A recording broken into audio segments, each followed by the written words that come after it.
According to the mission of the University of Wisconsin-La Crosse, UWL values diversity, equity, and the inclusion and engagement of all people in a safe campus climate that embraces and respects the innumerable different perspectives found within an increasingly integrated and culturally diverse global community.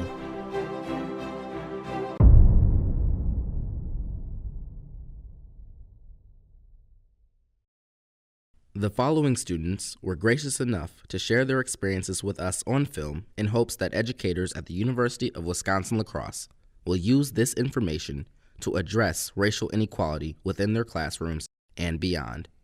Although not all students of color at UWL are included in this film, the stories shared here are typical of what students of color experience on our campus. My name is AJ Cardenas. Ana Mendoza. My name is Bedston Burrell. My name is Bobby Black. My name is Bria Theodore. My name is Brianni Theodore. My name is Charles Martin Stanley II. My name's Isabella Kilabarda. Isaiah Thomas. My name is Jamie Capatillo. My name is Jenny Van Order. My name is Kathy Niederowski. I'm Kingsley Ozongu. My name is Mainu Lord. Hi, my name is Marion Haley. Migdalia Simpson. My name is Pilar Olvera. My name is Serena McAdory.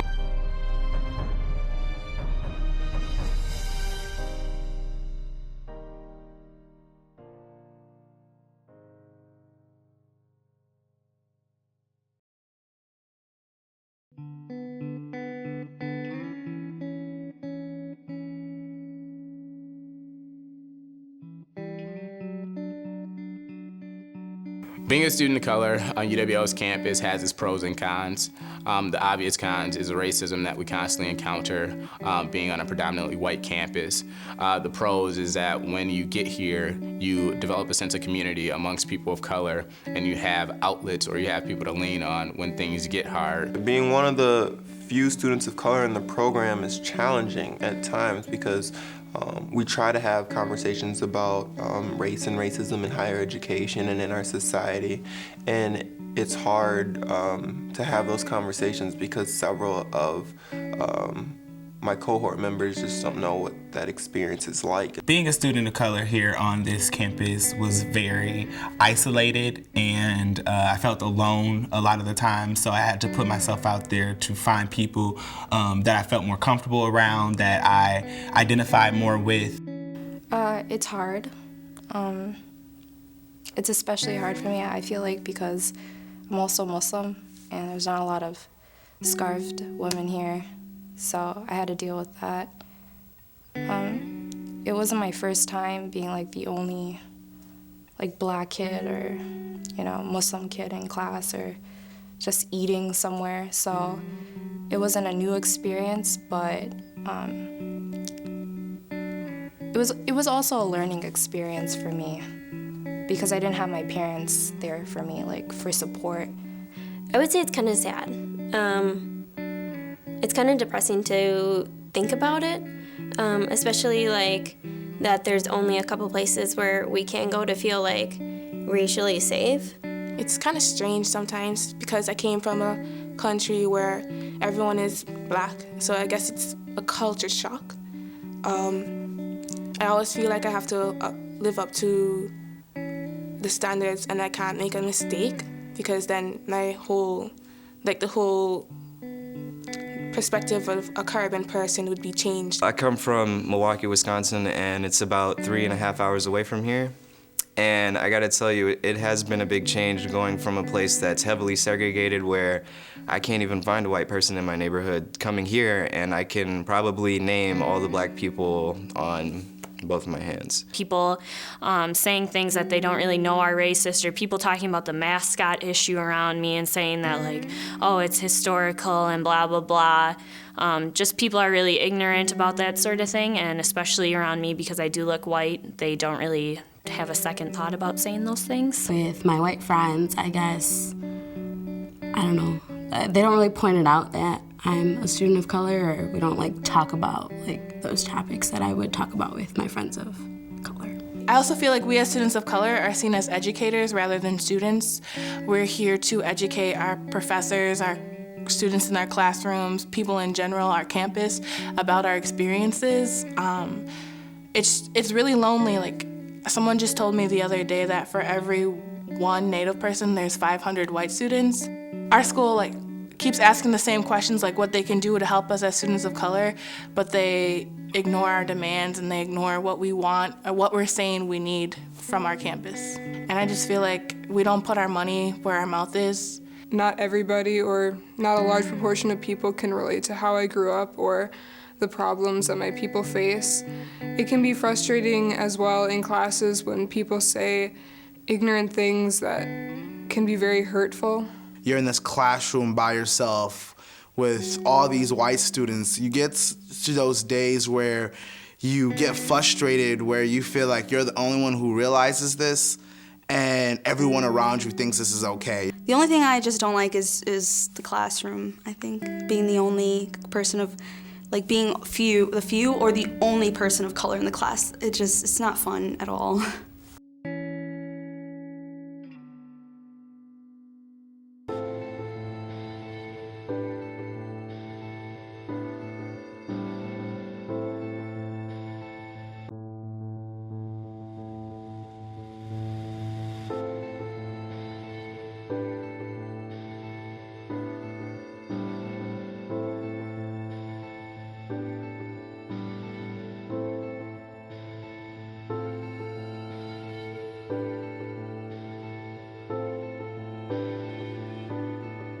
UW La Crosse is confronting some tough realities today. Accusations of racism and discrimination on the campus of UW La Crosse. A drawing found at a UWL residence hall. Now, we do want to warn you before we show it, this is offensive to many people. This picture was attached to the email depicting a lynching by what appears to be 3 people in Ku Klux Klan masks next to a swastika and the hashtag Black Lives Don't Matter. Today, the university started the first of 2 open forums to combat hate and bias. Dozens of UW La Crosse students joined together on campus today, showing their solidarity against racism and intolerance. It was a very emotional and eye-opening scene today. Student leaders on campus are hoping this dialogue will lead to action. What people don't realize is that within our administration, they're setting off these bombs and they don't see anything what's going on.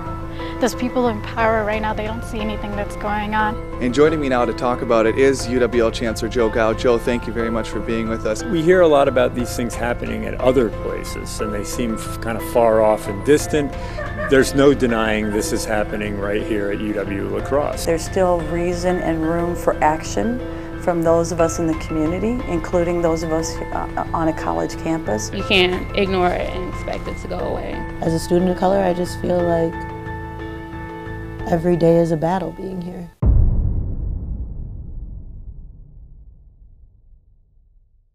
I'm only a freshman here, so I don't have a lot of time under my belt. But what I've experienced so far is that every time we talk about race in class, every time we talk about something that has to do with somebody that's not white, I feel like I'm constantly having to defend myself, as well as I'm obligated to speak about it, and I don't feel like I should have to speak. And I really hate that every time I have something to say about it, somebody else who doesn't look like me wants to tell me why I'm wrong.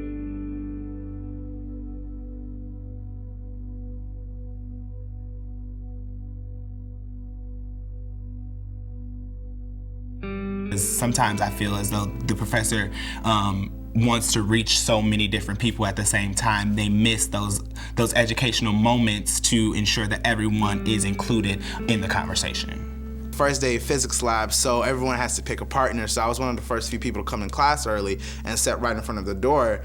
And after a while, when kids start trickling in, I would see kids standing in front of the door, look around, and walk past me. Literally, my partner was the last person in class. So it was that awkward moment where you internalize, like, is it because of my race, or is it just happened that people just happen to go pick another seat? People not approaching me and not trying to get to know me really hurt me. Have you felt an increased sense of discrimination being a Muslim and a woman of color on campus here? Definitely. The next unit that we're going to be talking about are Muslim Americans. And people are just, they say things that they really don't understand. I was about second to last to giving my speech, and all the other students had went, and the teacher had feedback for them. And then when it came to my speech, I did it, and then she looks at me and says, "I never expected that out of you." Automatically there were gasps around the room, and the teacher just sat there and stared at me, and I knew where she was getting at. She didn't expect it out of me because I was a black student or a black man, or however you want to look at it. And when it comes to group projects, my opinion usually isn't taken up. They don't really listen to what I have to say, even though I know I'm right. And then I have to repeat it constantly, the right answer, or until the teacher realizes that we're not getting along, or they say the teacher says the right answer, which I had said. There have been times where my teacher would ask something and then somebody would answer, and then after a couple people would answer and say what they had to say, then the majority of the class would look at me expecting me to put my hand up next to say something. Especially in the slavery unit that we did in the beginning of the school year.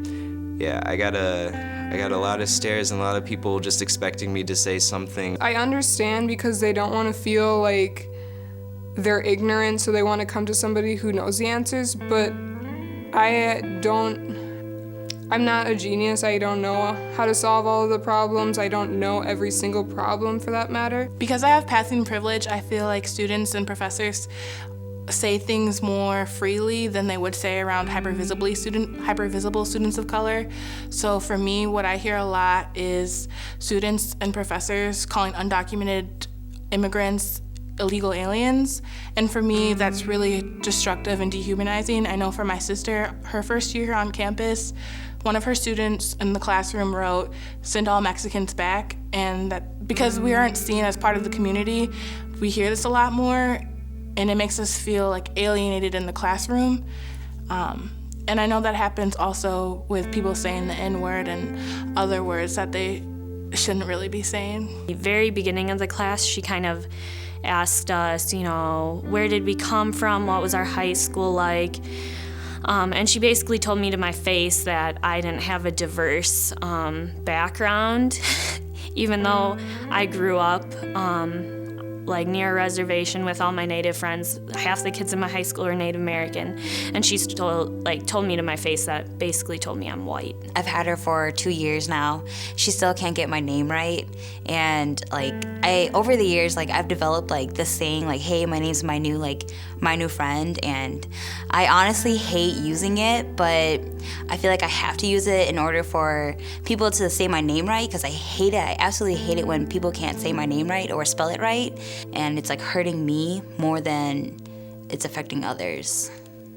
Yeah.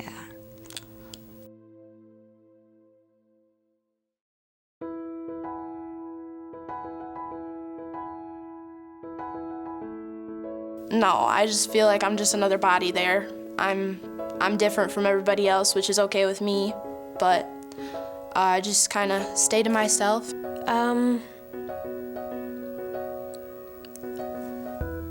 First of all, it's kind of sad that I have to think about it. I felt a lot more included and accepted in non-classroom settings. There are spots on campus, like in Campus Climate or OMSS or any of the organizations that I am in, that I feel included and valued, but sometimes in the classroom, I wouldn't say that, no.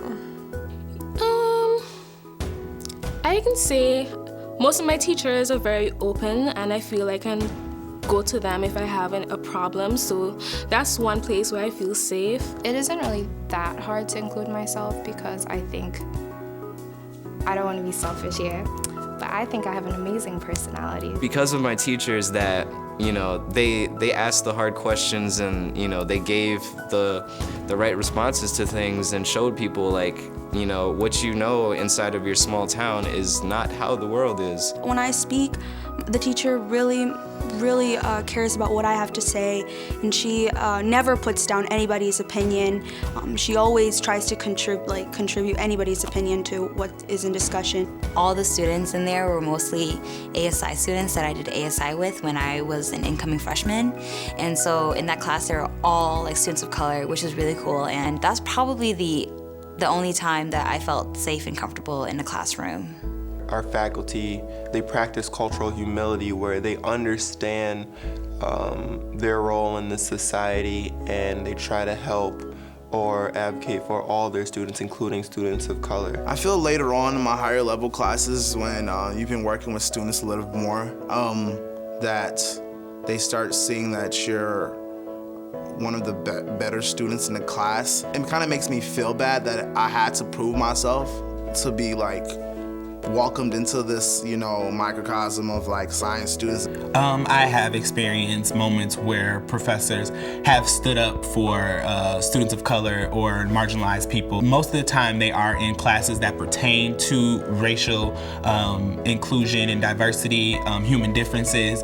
I find that to be interesting because I feel such a topic should be neutral across the board. When I'm in a class with professors of color, I feel more comfortable. Like when people say the I word or if people say the N word, like the professor actually calls it out because they know how it feels to hear these words, whereas like other professors don't.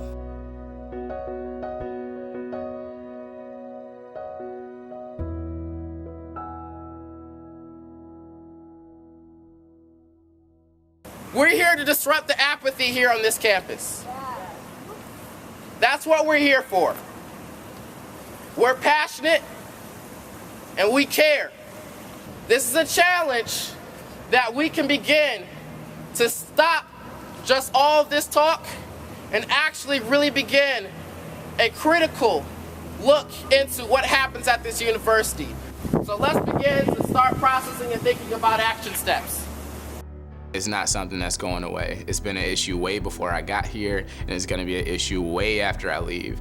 But there are steps that we can take, action steps that we can make to start moving forward in the right direction and stop pretending like this issue doesn't exist, because it does. Recognizing who we are and where we come from and what we stand for makes us different in the classroom. So it's important for us to be heard. I want them to know that race is important, but it doesn't determine how well a student does in class. Pull students in, because a lot of the things I've done with research and stuff when we're trying to go into the STEM field as a student of color, I've been supported a lot, and there's a lot of support there, so a lot of students don't know about it. I think it just comes down to you need to do more like research and assessment of what your students need and what your students are asking for in the classroom. It would be nice to not make their students go to like our events as like a project or like a homework assignment or things like that. I mean, I understand the like connotations behind like them trying to make their students come to our events more, but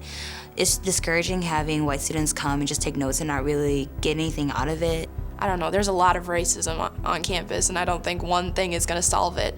I feel like everybody has to take accountability of their own actions at times, and that's one thing that we lack here.